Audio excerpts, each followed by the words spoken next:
everyone else. All right, well, good evening, and I'd like to get us started. Greetings and welcome. My name is Nancy Victor Green, and I am the president of the National Coalition of 100 Black Women, Incorporated, Manhattan chapter. And on behalf of our board of directors and members, I welcome you to this evening's program, Creative Mentorship, You Need to Build Your Professional Presence. I want to briefly tell you about the National Coalition of 100 Black Women, Incorporated. We are a 40-year-old advocacy organization whose vision is that Black women and girls will live in a world where socioeconomic inequity does not exist. We advocate on behalf of Black women and girls to promote leadership development and gender equity in the areas of health, education, and economic empowerment. The Manhattan chapter was chartered in December 1992, and we are celebrating our 30th anniversary this year. I now would like to turn the program to Teresa Young, our third vice president for membership and professional development, to introduce our guest speaker for this evening. Teresa? Good evening, everyone, and thank you so much for joining us. I would just like to start off with saying that I'm really excited about tonight and that Mary Pender Green agreed to join us. But before we get started, I just also wanted to add on that a couple of remarks to what Nancy has said. You know, the recent local, state, and federal court decisions that disenfranchise women that we know are very in line with our mission. So our position to advocate and educate is even more important today. These judicial rulings that negatively impacts the lives of women negatively impact the lives of Black women even more. So we urge you to call, email, write your local leaders and demand that they take some action. Our communities deserve to be safe. We deserve to have body autonomy, and we also deserve a full recovery plan from COVID because we have been the people who have been on the front lines and dealing with all of these ills during the pandemic. Lastly, Nancy didn't mention, but this year is the Manhattan chapter's 30th anniversary. We'll be celebrating 30 years this year. And we have begun planning for our events later on in the year. And we will be sending out some information to all of you to join us as we commemorate this auspicious occasion. So without further ado, I want to introduce Mary Pender Green, and I'm going to read her bio because it is, you know, I don't want to leave anything out, and I want to make sure that I do justice to all of her many accomplishments. Mary is a licensed clinical social worker. She is a career executive coach, an organizational consultant, a keynote speaker, and a psychotherapist. She's also an author. She is recognized by her peers for her wisdom and her contributions, and her novel ideas around leadership development, mental health, and women's issues. As a therapist and career coach, Mary supports women, people of color, and people from the LGBTQIA community to help them find their voice. She's also passionate about helping people with enhancing their ability to bring their full selves to their personal and their professional relationships. And I can go on, but just a few more highlights. She's the former executive director of the Jewish Board of Family and Children's Services, one of the largest non-sectarian mental health and social service organizations in the country, where she ran a program that covered 70,000 families. Just imagine that, 70,000 families of diverse racial and ethnic backgrounds each year in 160 programs with over 3,400 staff. She's also the published author of 8 books, one of which I want to highlight, and it was the reason why we're here tonight, and I've asked you to join us. Creative mentorship and building career strategies, how to build your virtual personal board of directors. And I am delighted to say that we will be raffling off a copy of her book this evening to one of our attendees. So after I get your emails, we will contact the winner. It is a fantastic read, and is one of the things that I can say helped get me through the pandemic, as I have been thinking about my next steps in my own personal career. So without further ado, Mary, thank you for joining us. Thank you. Teresa, I want to thank you for inviting me, and also to say that you promoted me. I was associate executive director, not director. Okay. So in essence, I had enough work, plenty of work as the associate exec, and I was also chief of social work services. Mm-hmm. Along with a couple of other titles like president of NASW, as well as the president of Black Agency Executives, which is a membership organization here in New York that supports Black CEOs. So I want to make sure that I give you as much kudos as possible. So again, you have promoted me. I was a member of Black Agency Executives, not the president, because the president would definitely come and drag me out if I claimed that role. But thank you. And yes, Black Agency Executives are awesome. I have been part of that group for 30 years at least, and wonderful, wonderful support. So if any of you are at all thinking about the need for a group of people, that is a good place to be. So I wanted to start our conversation off by saying that if anyone has questions that they would like to ask Mary, you can feel free to either put them in the chat, or if you are willing to come on camera, we would love to have you ask them in real time, and we can do that as well. So I'll start off with the first question by saying that we've talked a little bit about your storied career. Can you share with us maybe one or two pivotal points during your journey where you believe that having a mentor helped you along the way? So, I will share a really early one. I had gotten a bachelor's in social work at NYU before they actually called it a bachelor's in social work. It was a Bachelor of Science with a major in social work at the time. And I went for a job interview, and I recall that the person said that he felt as though I would be a really good candidate, but he was not going to hire me. And he wasn't going to hire me because he wanted me to consider going to social work school, so that I not just only got a bachelor's, but I got my master's as well.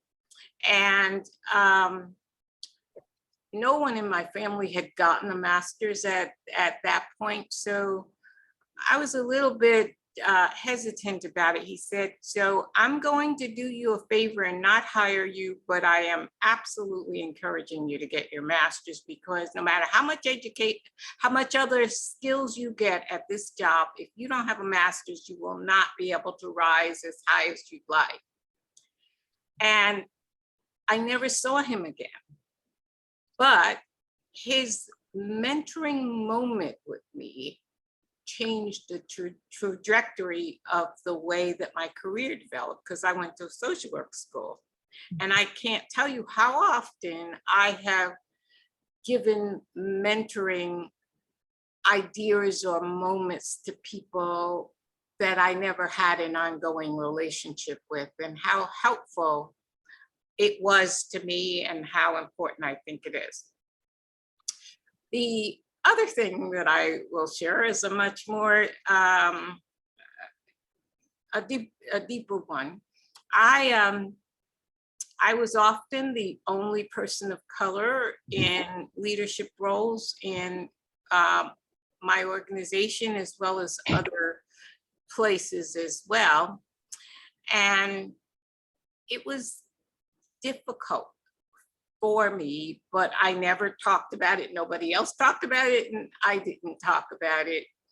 And I went to a therapist / coach. That was her title. That is the title that I use for myself often: therapist, coach, thought partner. And so I was talking to her about what was going on in the organization. And she said, "Mary, you need to cut that little girl crap out, because those white men are going to eat you alive." And after I picked myself up off the floor, I realized that I needed to hear that. She gave it to me straight, no chasers.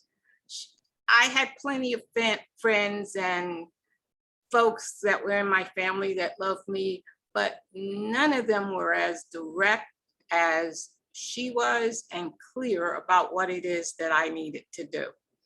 And so in essence, that was a turning point in my career, because in essence, it made me know that what I needed to come from beyond my comfort zone and beyond my immediate circle. She was a Black woman. She scared the crap out of me.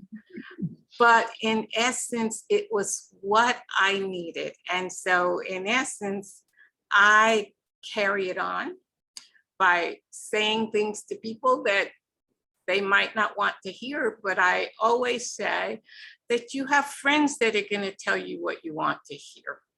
The reason that you're dealing with me is because you need straight, no chaser, and that's a commitment that I have, and I really believe it changes lives. It's changed mine for sure. Oh, thank you so much for that. You know, people are talking now and about having conversations that involve radical candor, and you had the opportunity to have that early on in your career, and which I'm sure made a big difference. Another that I was thinking about as I was reading your book is that, you know, very often we have this idea of who our mentors are, this, you know, archetype of the strong, authoritative white male. And that is not necessarily the person whom we are presented with. Very few of us work for companies where there are traditional mentoring programs, and kind of struggle with how to get the supports that we would like to have and need. Can you offer some tips about how to go about choosing a mentor? Sure. So I love that idea that you're saying that the traditional ways don't work, and truly don't work for women of color. The thing that I want to first start with is that white women often talk about the glass ceiling, and for women of color, it's the concrete ceiling. It is thick, and the darker the hue, the thicker the concrete.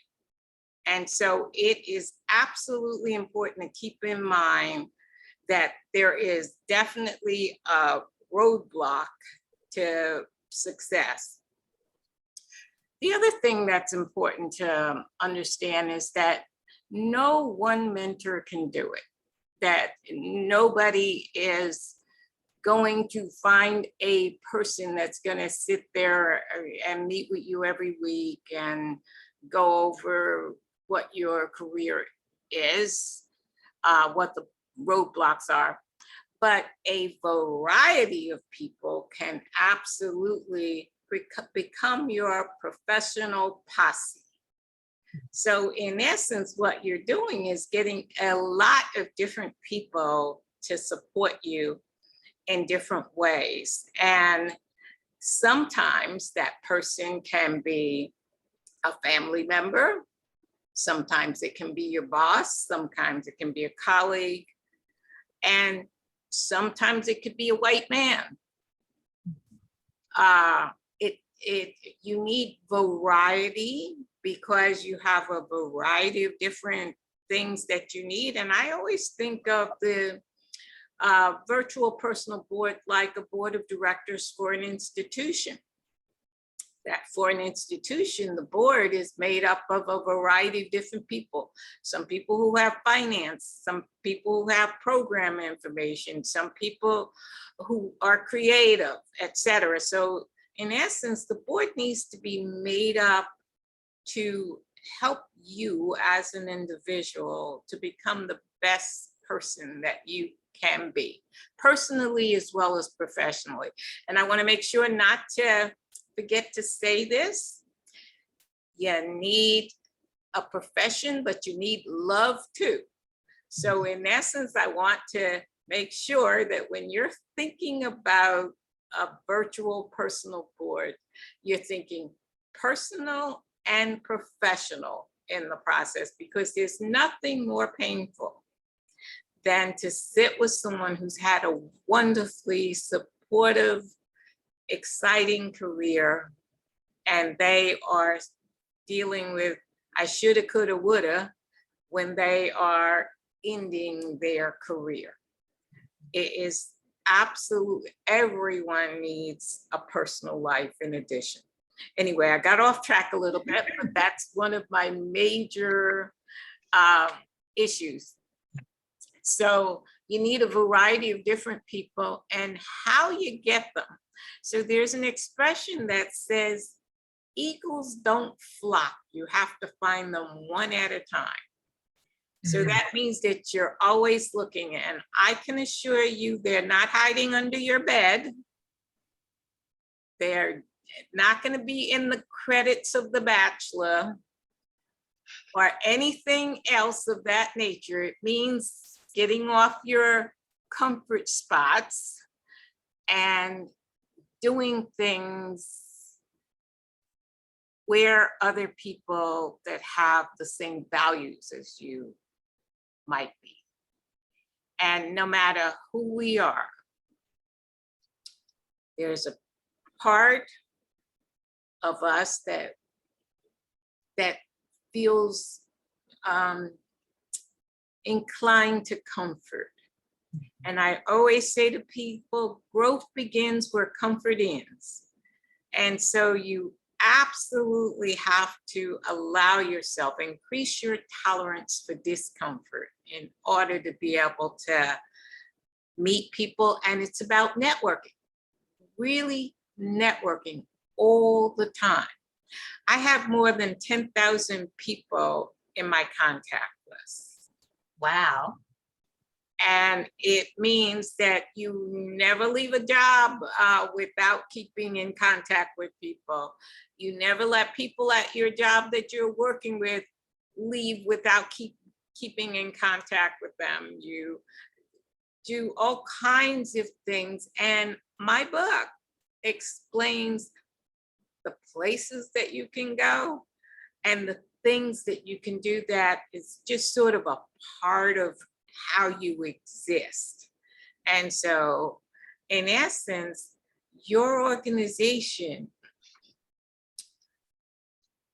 is a wonderful example of where there are lots of people, because sometimes there are national retreats and meetings and things. And so you always go with the thought of meeting people.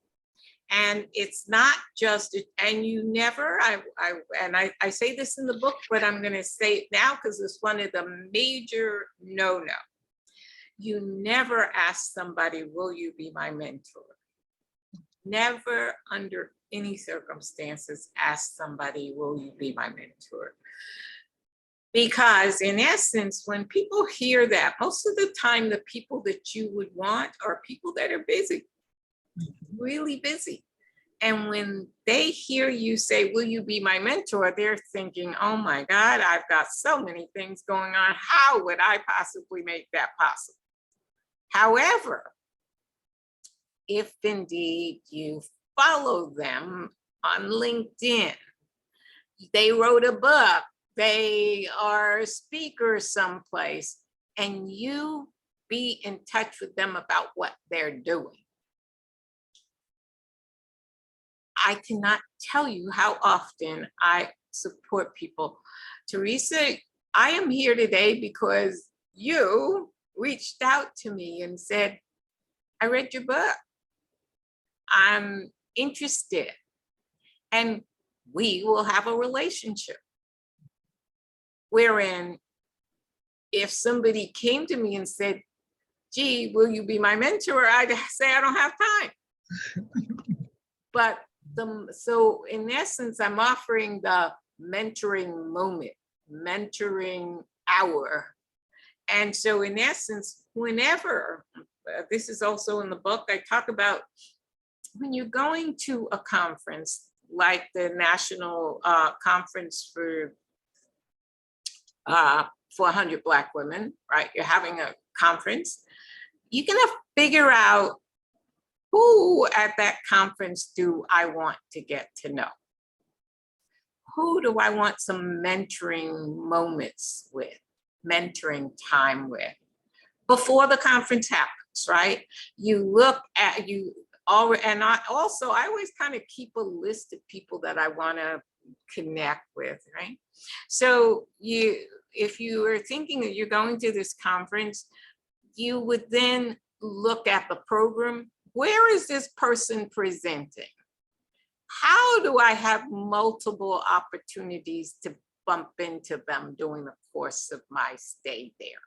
So in essence, if I want to meet somebody and they're a speaker or they're doing a workshop or whatever, I get there early, sit on the front row, ask them if I could help to plug in something they're trying to plug in, etc. Make comments about what they're saying, chat with them about what they said, tell them that I read something that they wrote 5 years ago, or do you know, I noticed that you belong to the same organization as my cousin did, you know, chatting about them and at that conference. And then if they do something else at the conference, or there is a there is a reception or something, I make a point of talking to them. Oh, good to see you again, etc. Now, in my mind, I'm adding this person to my virtual personal board. And I'd say, gee, you said something about blah, blah, blah, or this article. Would you be willing to send me a copy of it? And so they then will take my information. Or gee, can you tell me who I could talk to in your organization to have you send me that thing? And so I'm doing that. So in essence, when I wrote my book and I needed somebody to write, you know, things about my book, I had people that weren't my friends. They were people that I had mentoring moments with, but I was able to go to them and remind their assistant or contact person that, you know, I met this person at blah, blah place. And so it's that kind of thing. So the book is filled with ideas about how you meet people. And the other thing is that there are some people that you will never meet, but you can follow them on LinkedIn. You could read their books. You could look at listening to their podcast. You could do all kinds of things, which in essence, you're really saying, I have a sense. So somebody said to me the other day, which I thought was, he said, when I'm struggling with something, I say, what would Mary do? So in essence, I have multiple people in my life that I never met that I would say, what would this person do? Mhm. Because I've read everything that they wrote. I, looked at their TED Talk. I've done blah, blah, blah. And so those are invisible mentors. And that's what you're wanting too. People who represent the thing that you're saying that you want. That it's important to surround yourself with people that are presenting what it is you want. The other thing about this too is that you need to be able to get rid of people in your life who don't represent what you want. Mm. Of course, if you go to a conference, Nancy, I see you rolling your eyes, so I know you must know what I'm talking about. So I could be at a conference and somebody I bump into and they are filled with negativity the whole time. Every minute they're gossiping and saying negativity about whatever.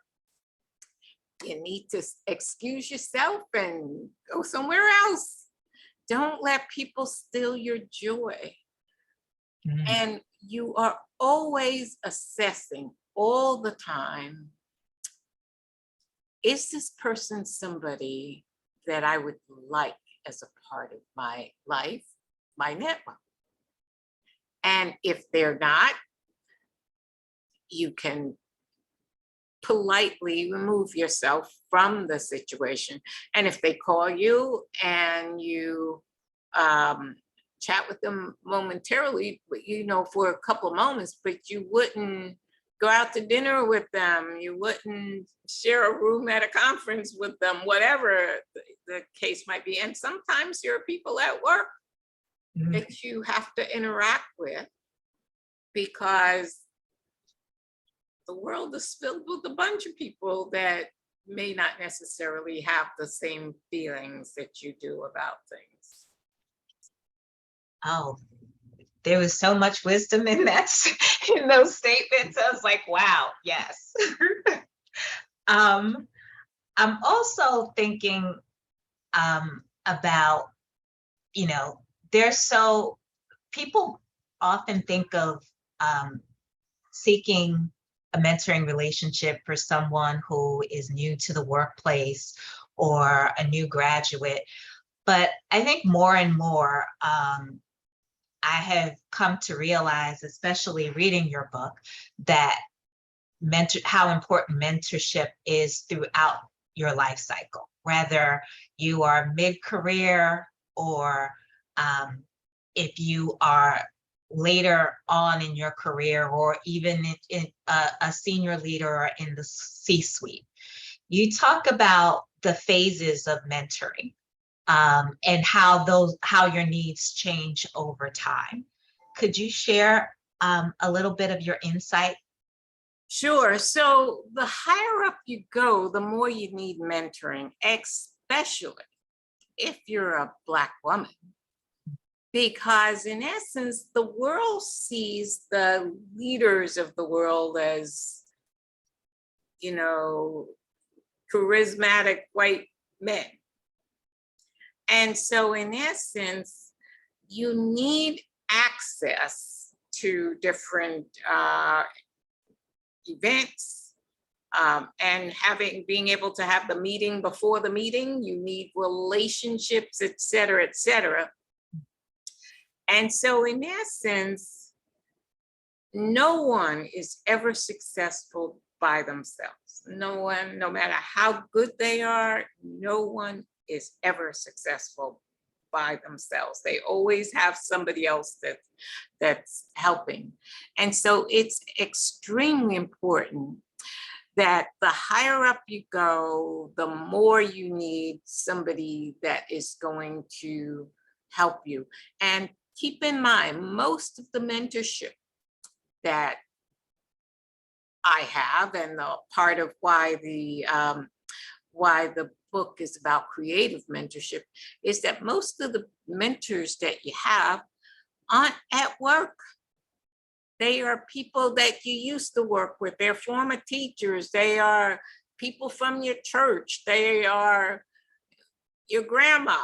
They are, in my situation, my son, my daughter, a variety of different people for the subject that you need. So as you move further in the institution, competition gets worse.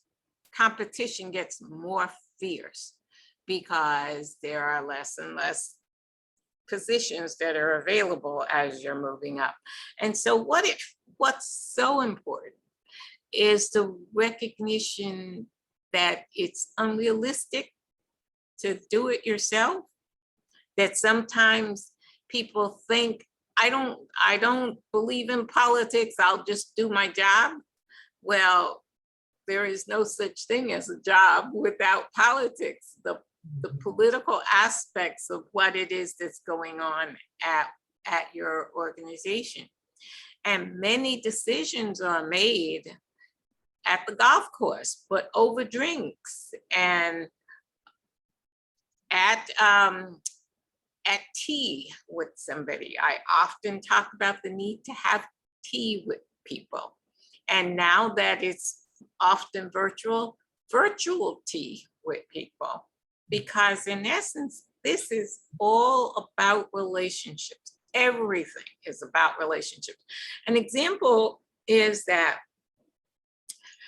if in an institution, there is a need to lay people off, right?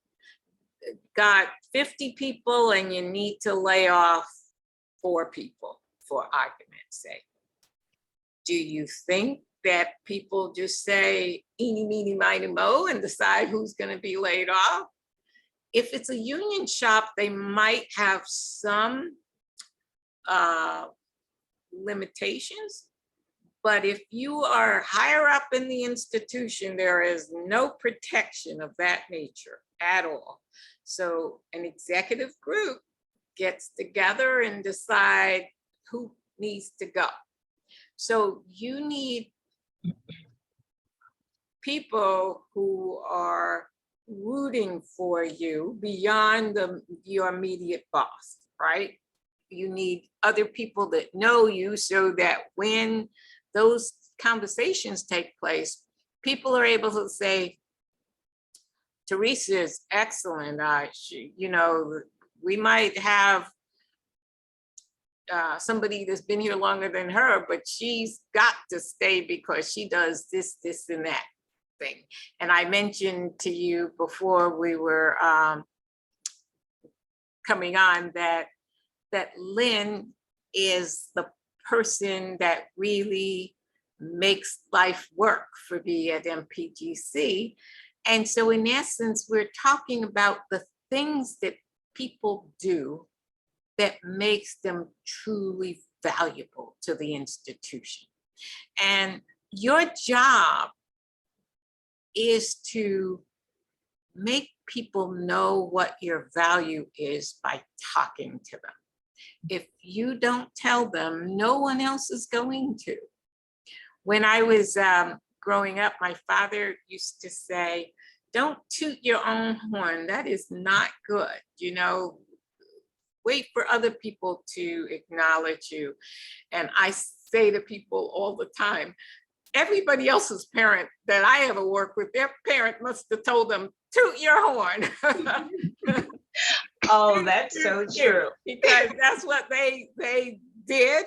And so it took me a lot of therapy and a lot of coaching and a lot of mentoring to be able to talk about what it is that I bring to the table and help people to see my value in the process. And my dad probably would think that wasn't so good, but in order to survive in and especially a large institution, especially when you're one of very few folks of color, it's absolutely necessary to be able to do that. And, the world still exists with regards to men bringing more value. So women have to be able to figure out, how do I have that meeting before the meeting? How do I support people so that they can see my value? And oftentimes, people that I coach will say things like, I go to work and stay out of the limelight and keep my head down and do my work. And I said, but when the promotion comes, what's going to happen? Because in essence, they're not going to promote everybody. They're going to promote one or two, but not everybody. And if your head is down and you're doing lots of work, your work gets promoted in the institution, but not necessarily you are connected to it. The other thing that mentorship really helps with when you're higher up is being paid what you're worth. Mm. And oftentimes we as women are especially hesitant to ask for what we're worth, for fear that somebody's going to say no, somebody's going to think I'm greedy, somebody's going to fill in the blank, right? And so one of the things that I say to people is that no is not the final answer.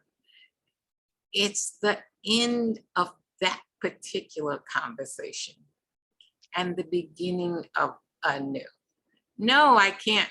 No, you can't get a $50,000 raise. P.S. One of my coaching clients got a $45,000 raise yesterday. Wow. But in either case, well, there was work that went into that. But no, you can't get a $50,000 raise. Okay, so that's no to that particular thing. And so the next part of the work is about how do you manage to do that. Keep doing what needs to be done and staying with it and not personalizing it when the answer is no. But recognizing it's just the beginning of the next phase of the negotiation.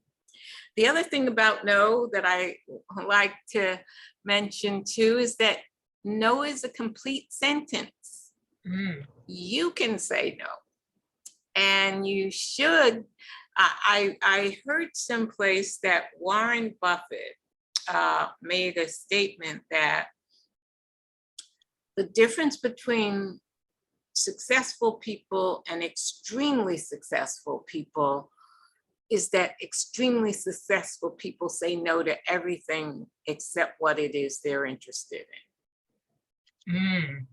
So in essence, being able, so it's not as though you say you're going to get further in life by saying yes to everything. You need to be clear about what it is that you have as a goal and being able to say no to stuff that doesn't follow in that direction. I think, that struck such a chord with me because I think as women, we are kind of taught to be people pleasers. Oh, And absolutely. we grew up with, well, I'll speak for myself. I grew up with this whole idea of servant leadership, right? That, part of being a leader is to give of yourself. But then there comes times when you feel as though you've given and you've given and you look around and you're trying to figure out what have you received. Absolutely. And so I often talk about the need to be present, fully present. awake and alive is what I call it, not on automatic, because automatic is the servant. I don't want to ruffle any feathers. I don't want to upset anybody, you know, and I'll wait until they acknowledge me. And that's never going to happen. Never going to happen, because in essence, people are looking to promote themselves. The other thing I want to say too is that it's important to recognize that you can have relationships at work, but rarely are you going to have friendships at work. And being able to make a distinction between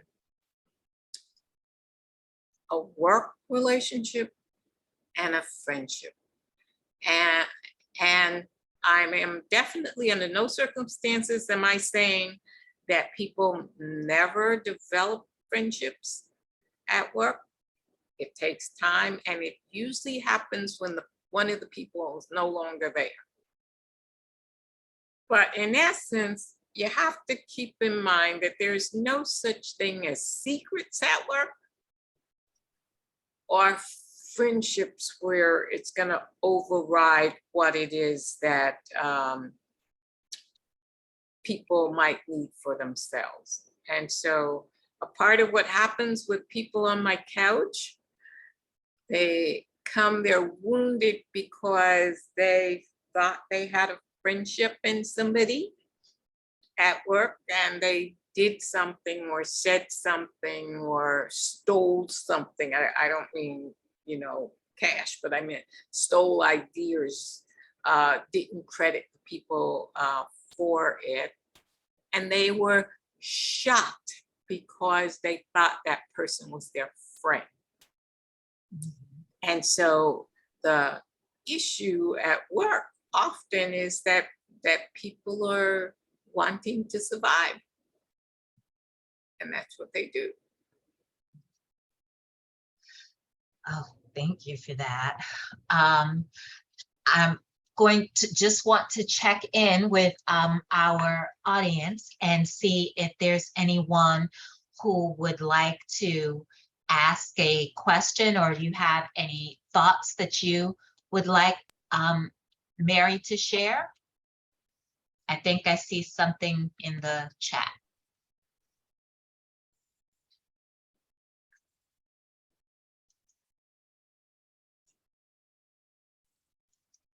Do you see the chat? Okay. Yeah, I'm not seeing it. It just Okay. flashed by. I If can the read it. person if you want me who wrote something. Then I'll do it. Okay. Then Okay, I do see that Angela asked a question, but I want to first ask if Angela would like to come on video. Sure, sorry, I'm driving, so I apologize. Oh, My question actually has to do with when we talked about, and thank you, Mary, for sharing that perspective. The more you grow into these leadership positions, such as mid-level executive or mid-level management positions, you do want a sponsor to be part of that board that you're developing. One thing I have noticed is that sometimes some people see that as a competition when maybe is a position that maybe one day you will maybe inherit. And the sponsorship becomes more of you can do this, but not that. How do you get away from those scenarios? Maybe let's just say that person is the SVP of the organization and they see that as a competition. How do you deal with that? sure. So that is why you need people outside of the institution. Because in essence, you need to be able to go to folks and talk about people that are blocking you, that are creating that concrete ceiling for you. That's really what you're talking about, the concrete ceiling. And the jackhammer that that destroys the concrete ceiling is your voice, your ability to share what you bring to the table in a variety of different ways. And you know, the jackhammer, when you push it, it jiggles, right? And it makes a lot of noise. Well, in essence, a part of what you're wanting is to be able to create noise from a variety of people about you. So that in essence, the senior vice president may not value you, may not want to sponsor you, etc. But he's not the only person in the institution.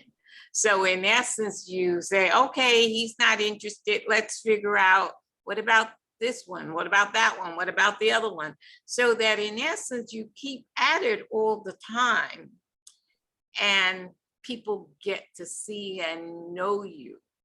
And that's really what you want. And you want people to be able to see and know your worth. And so it means sometimes joining a committee and keeping in mind, you're just not saying yes to any old thing. You're saying, this is where I want to go. And so in essence, sometimes the senior vice president doesn't know you. They have a stereotypical picture of who you are. But if you figure out how to be able to have this person get to know you, and sometimes it means being in situations where you're volunteering your time for the goal of being able to develop relationships across units. And you see somebody, because oftentimes a part of when the woman said to me, you know, that the white men were going to eat me alive, what I realized is that I would be intimidated and not talk in meetings. Wherein once I got to know individual people, I had a strategy about, I'm going to make sure, and this is what I talk to my coaching clients about all the time, I am going to make sure that by the third comment that's made, I have to say something.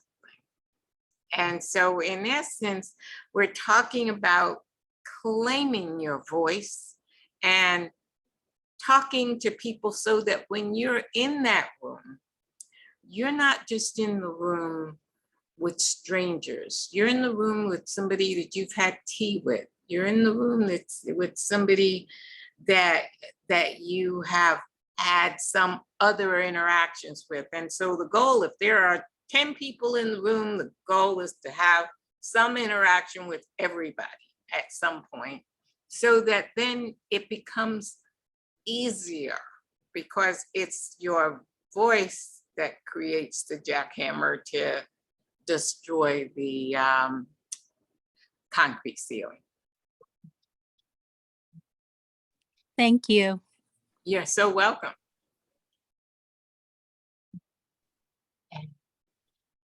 Lynn, was there another question? Yes, from, is it Camille?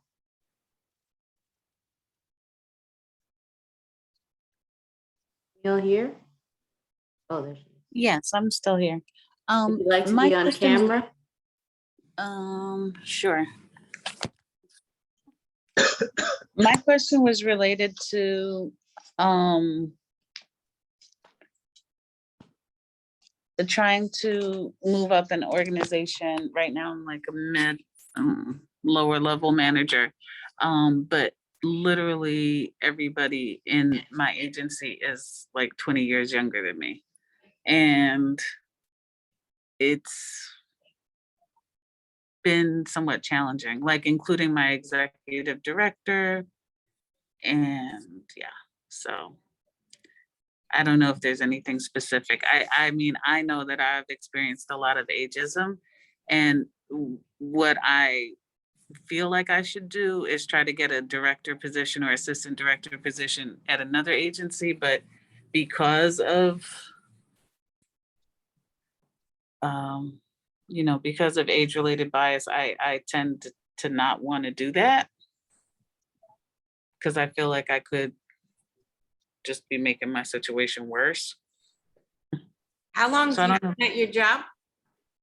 I've only been here 2 years.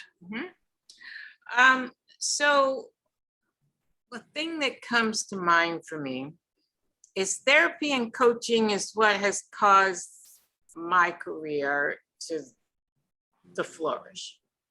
And that's what helps people. Most folks aren't able to do it by themselves because they have a lot of reasons as why they should stay where they are, and they have lots of fears, etc.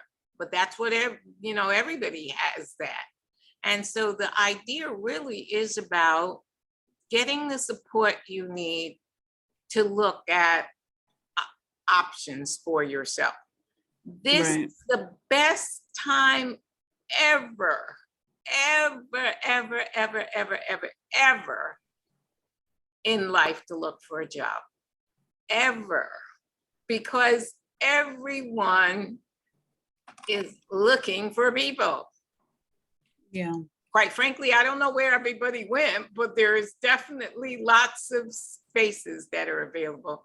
And if indeed you are feeling anxious about the job that you're in, or feeling as though you're not valued, etc., there's nothing better than looking for a job to help you to assess where you're at.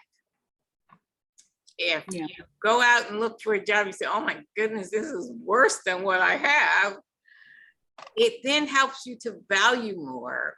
But the most important thing is that it's not what happens to you, it's what you do with what happens to you, how you handle what happens to you.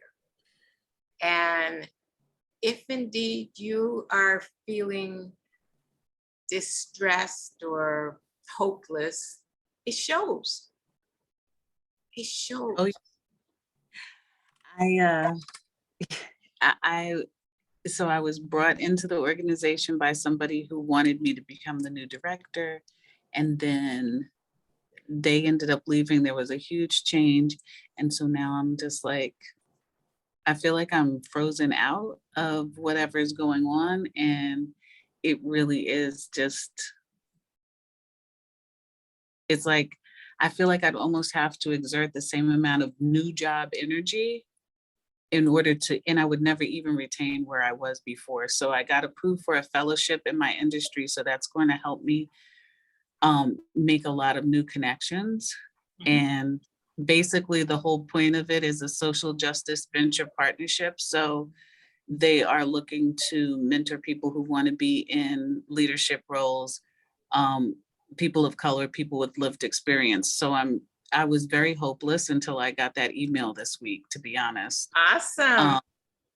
Yeah, so I'm excited about that, but I'm just, I have to admit I'm very frustrated because I exerted a lot of that like new guy energy on the way up when I got here, and now I'm just kind of exhausted and like, Well, but that's what happens. And so in essence, the thing that you need to do every day when your feet hit the ground is to recognize that you have choices.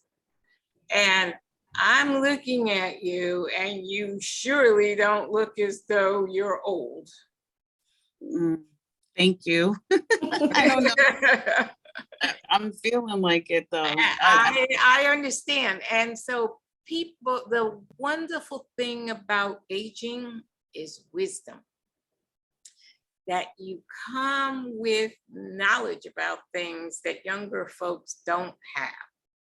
The older you get, the more wisdom that you get in the process. And if indeed you see aging as a gift, you get more knowledge every day, every month, every year.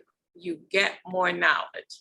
And so in essence, anytime you're in a situation where you're feeling that you're not being valued, you need to pull that resume out, dust it off, add your new things to it that you can add, and keep it moving, especially today. You can have a job sooner than ever before in life, right this minute. This is the time. This is your time. Thank you. Yeah. You're welcome. Now, I had a former mentor who told me to keep an accomplishments list. Absolutely. And you talk about having a personal year in review in the book, which I said, oh, this is even better because it gives you the opportunity to look over both personal and professional things over time. Can you, in our last couple of minutes, just talk about that exercise and the utility of it? Yeah, so thank you. It's one of my favorite things. I always think about wins. The idea is keeping a list of wins. And I don't write it down every day, but I do think about it daily, about what were the wins today? What were the wins this week? What were the wins this month? And so with my team, we often talk about what are the wins, because there's definitely going to be things that didn't work. But what keeps you going and helps you to move to the next level? The wins, right? And so most of the time, the list of accomplishments during the course of the year are way more than the ones that didn't work. But what happens? And just generally, if somebody says to you, you did this, and that, and you didn't do so well with that, what is it that you focus on? You didn't do so well with that. That's what happens with most of the people that I coach or that I'm a therapist for. They are focused on this, and I say, oh, well, what about all of those things? Well, that doesn't count. I'm focused on this thing. And so a part of doing the year in review is by doing the week in review, the month in review, the 6 months in review, and it adds up to the year in review. But what it does is to help you to celebrate, and you need to celebrate your wins all the time. I always say to people that it's important when you're supervising someone, or you're the team's leader, or you're the executive part of the C-suite, it's important to put flowers in your emails, in your texts. I'm talking about emotional flowers, acknowledging people, helping them to see their wins, and being able to compliment them publicly as well as privately for the wins. And that's in essence about what they'll be able to add to their year in review.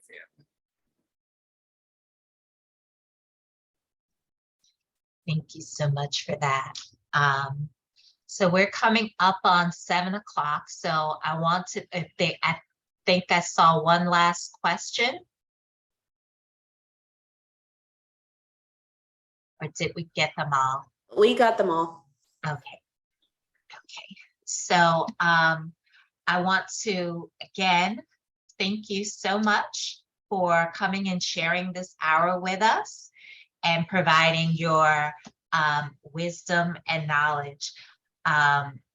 You know, it, as you said, it's so very important for us all to take our careers and destinies in our hands and really think about what it is that motivates us and where we want to be.